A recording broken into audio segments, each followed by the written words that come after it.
Inside the walls of Yankee Stadium, you will find many of the greatest names and numbers worn in baseball history etched into immortality. Unlike many other franchises, the Yankees are not afraid to retire the number of one of their greats and put their plaque up in Monument Park, where fans can embrace their legacies for the rest of time. Retiring a total of 22 numbers as of 2025, the second most in professional sports behind the Boston Celtics. But there is one player the Yankees refuse to acknowledge in that capacity. Alex Rodriguez and his complicated legacy with the Yankees and baseball have extended far beyond his playing career. A generational talent, a hero, a villain, each have been used to describe Arod across his career. But his antics on and off the field have burned a bridge that may never be rebuilt. From MVPs to postseason heroics to becoming a World Series champion to suing Major League Baseball, the Players Association, and the Yankees while he was still on the team. It is without a doubt that the Yankees will never retire Alex Rodriguez's number, and he has absolutely nobody to blame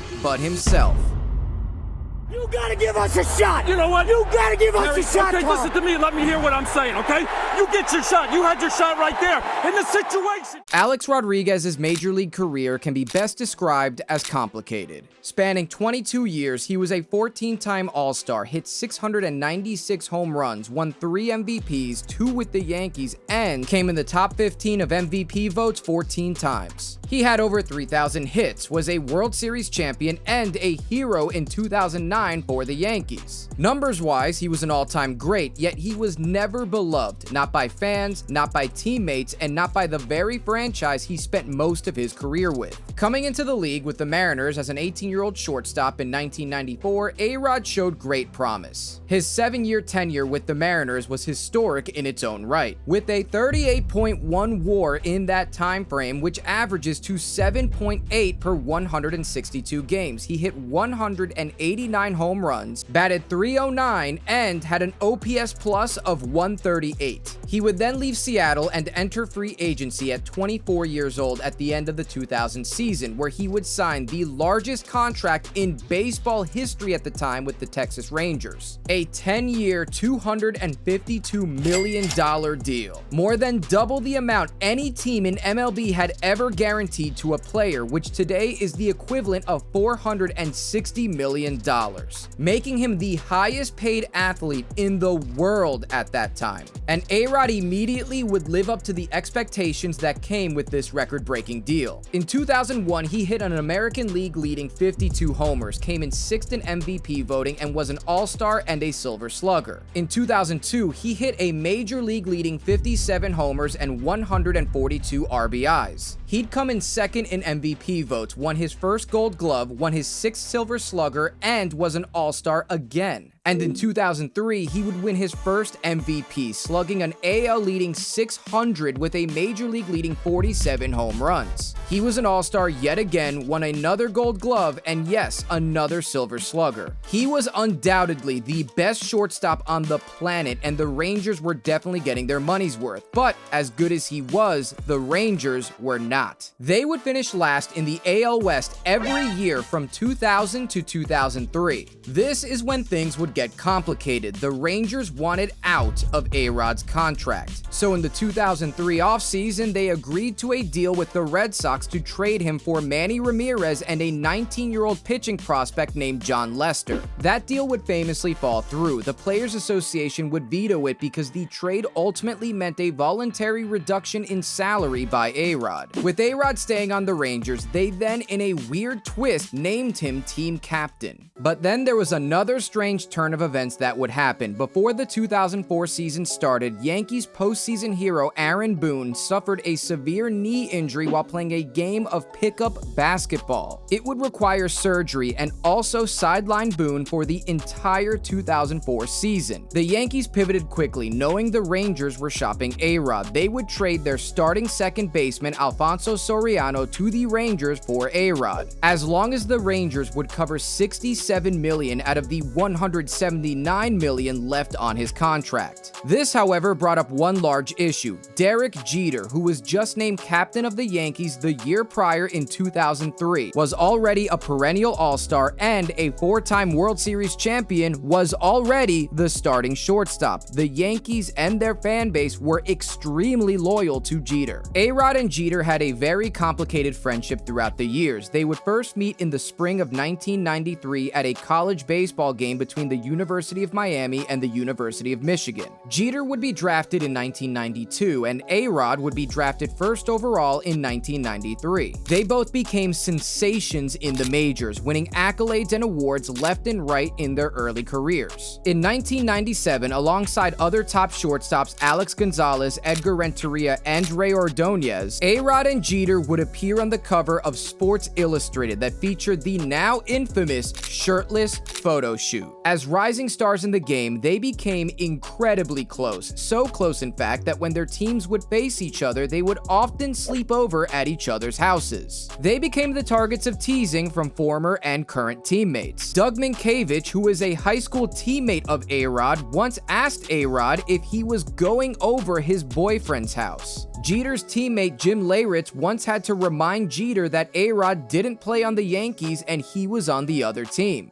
And then in 2001, their friendship would rapidly dissolve. During an interview with Dan Patrick on ESPN, Arod's new record-breaking contract became the topic of discussion. Arod then started to talk about Jeter's earning potential compared to his, saying that even a guy like Derek, it's going to be hard for him to break that figure because he doesn't do the power numbers. And defensively, he doesn't do all those things. And then just to make matters worse, during an interview with Esquire in 2001, Arod, who was still on the Rangers, called Jeter's leadership skills into question when he said that Jeter was blessed with great talent around him. However, because of that, he's never had to lead and he can just go out there and have fun. He then called Jeter's actual talent into question by saying that nobody ever says, "Don't let Derek beat you." How Jeter hitting second is totally different than hitting third and fourth in a lineup, and how Jeter is never your concern when facing the Yankees. Jeter was understandably hurt by these comments, saying that he's a very, very loyal person and took Arod's words as an act of betrayal, and that Arod was not a true friend because he would not have done that to a friend, and the fact that Arod doubled down on both ESPN and Esquire showed him that it wasn't just a mistake. By the time 2004 rolled around and Arod was traded to the Yankees, things did not get better between the two. Arod, who statistically was the better shortstop of the two, ended up moving to third base instead, with Arod later admitting that he didn't feel comfortable being on the team with Jeter, and Jeter didn't feel comfortable with him being there either. Throughout the years, the two struggled to coexist on the field. In 2006, Arod dropped this pop-up while Jeter was clearly calling for the ball. Shortly after that, Arod admitted publicly that the two were not as close as they used to be, which completely contradicted what Jeter had told the media in 2004, that Arod had apologized and the two were still close. The Yankees throughout the 2000s and the 2010s were clearly Jeter's team. Being a homegrown champion and the captain, Jeter had no scandals and no drama. He was all about playing the game the right way and cleanly. Arod was the antithesis to Jeter's philosophy, however. For all of his talents, he would find himself in the middle of constant controversy. From Bush League on-the-field antics like slapping Bronson Arroyo's glove in Game 6 of the 2004 ALCS, to this play in 2007 against the Blue Jays where Arod yelled "mine" while rounding the bases during a pop-up, which tricked Blue Jays third baseman Howie Clark into backing out of catching it, thinking he had been called off by a teammate who may have had been in a better position to make the catch. It was this very series that Arod was spotted in Toronto out at night with a blonde stripper. Being married at the time, this started the nickname Stray Rod, which led to Red Sox fans at Fenway Park taunting him while wearing blonde-haired masks. Before we move forward, I'd like to take a moment to try and save you some money. Shout out to SeatGeek for sponsoring. You can use promo code JabroniBaseball to get $20 off your first purchase. SeatGeek is the official ticket marketplace of Major League Baseball. You can use SeatGeek for sports, concerts, music festivals, Broadway shows, comedy shows, and more. Again, my viewers get $20 off their first purchase with code JabroniBaseball. That's one word, all caps. Click the link in the description to download the app. 2007 continued to be a bad year for A-Rod's relationship with Yankee fans and the Yankees themselves. Jose Canseco had published a book citing that A-Rod had taken steroids. A-Rod then denied this in an interview with Katie Couric, claiming that he has never used PEDs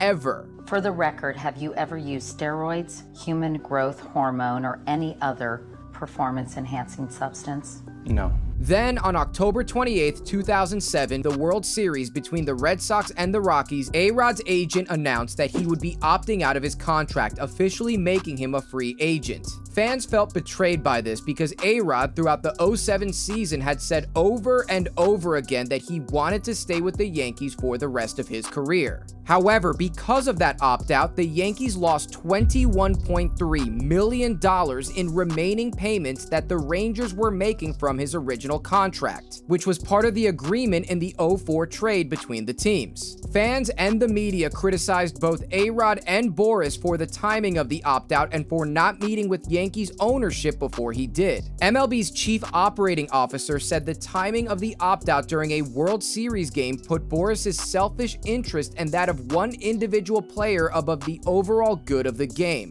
It took Mariano Rivera to convince A-Rod to bypass Boris and speak with Yankees ownership directly to get a deal done. Boris apologized for the timing of the opt-out announcement. A-Rod put out a statement on his website saying he wished to stay with the Yankees, and ultimately they agreed to a 10-year, $275 million deal. By this time, fans and the New York media had already turned on him for not being clutch and seemingly disappearing from the playoffs. A far cry from the numbers he was putting up in the regular season, especially after winning the AL MVP in 2005 and 2007. And then 2009 happened. On February 7th, Sports Illustrated had reported that A-Rod tested positive for an anabolic steroid in 2003. He initially denied that he ever took steroids, but then admitted to steroid use just a few days later, saying that he did so from 2001 until 2003, but stopped using it after spring training in 2003. Ultimately, he chalked it up to the pressures of being a high-performing player and it being a, quote, loosey-goosey era. It was such a loosey-goosey era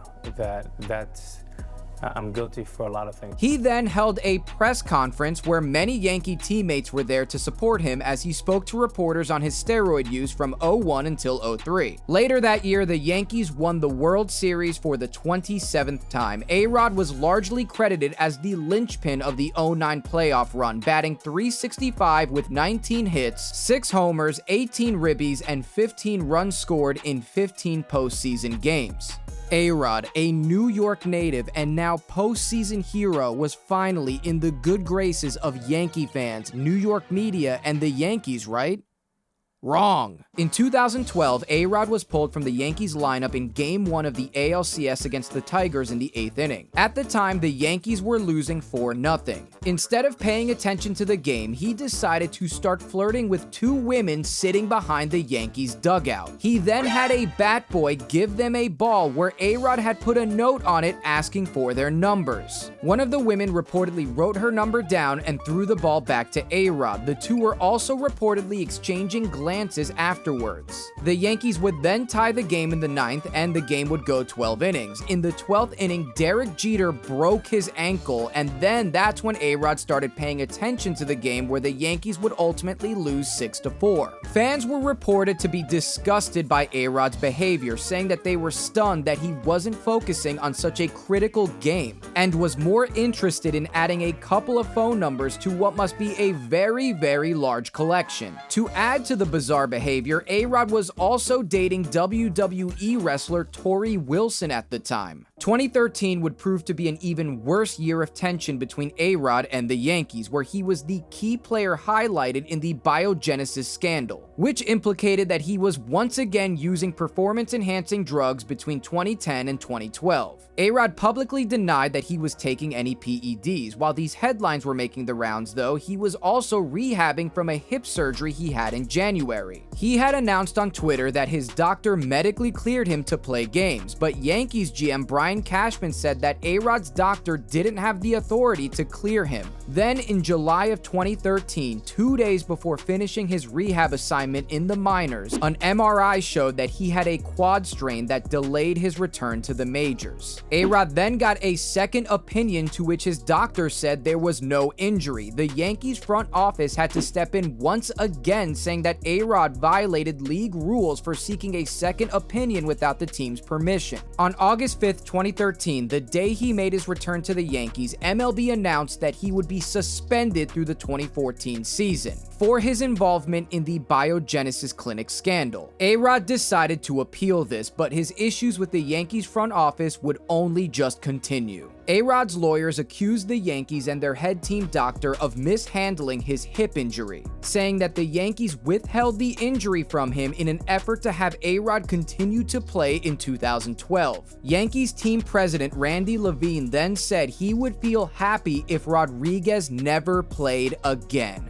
Brian Cashman said he didn't feel comfortable talking to Arod because he felt like they were in a very litigious environment. It was only hello and goodbye with him. Arod would then sue the Yankees team doctor and the Columbia Presbyterian Hospital over what he believed was a false diagnosis, which led to essentially missing the 2013 season. Arod then dropped the lawsuit in 2014, with his lawyers claiming he wanted to focus on his playing career instead. During this time, he also sued MLB, Bud Selig, and the Players Association to challenge his 211-game suspension in the Biogenesis scandal. He would ultimately also drop this lawsuit as well, accepting a 162-game suspension instead. However, his lawyers then sued him for $380,000 in unpaid legal fees because Arod reportedly refused to pay the balance of these fees, which ended up being more than $3 million.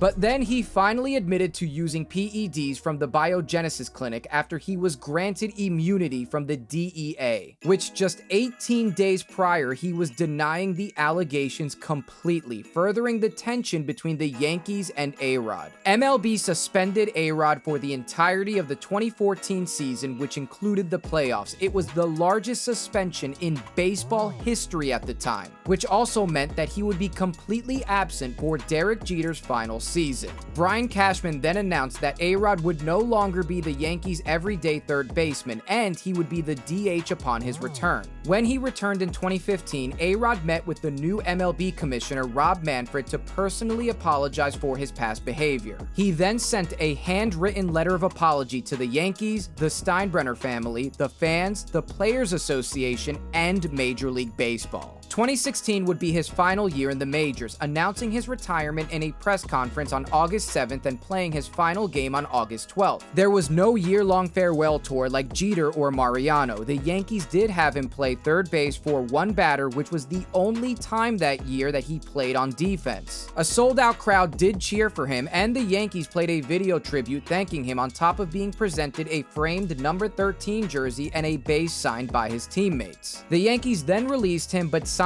him as a special advisor to Hal Steinbrenner. Teams like the Marlins were very interested in signing Arod, but he made it clear that he wanted to retire a Yankee. But then the question remains, will the Yankees ever give Arod the ultimate level of immortality he's looking for with the franchise? Will the Yankees ever retire his number? Well, Arod doesn't seem to think so, because in 2024, just before the London series between the Mets and the Phillies, Arod was walking through Monument Park with Derek Jeter and David Ortiz, where he turned to Ortiz and told him that Ortiz would have a better chance of having his number retired here than he does. Hey, Rod, when are we getting your number here?